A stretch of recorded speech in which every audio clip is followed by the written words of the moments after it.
Okay, you're going to get a code 0118 and 0108.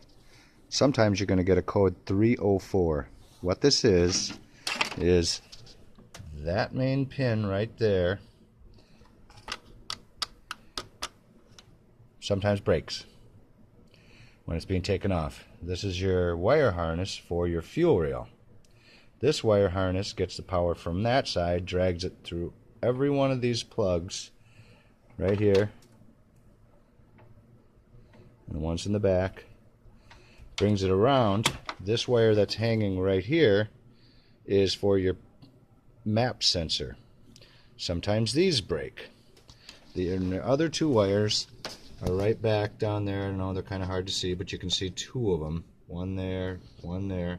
The black one on the bottom is your temp sensor, and the one that's right here under the coil pack is your coil pack. Anyway, point is, sometimes this piece of shit gets fluid on it. They don't make contact. And other times when you put this piece of shit back in, because it's right there, that little sleeve goes on to that stupid ass nut and it pinches the wires. And when that happens, you lose power somewhere. Either they're not sending power to one of your injectors, or your map sensor, or your temp sensor. I hope this video helps. Good luck.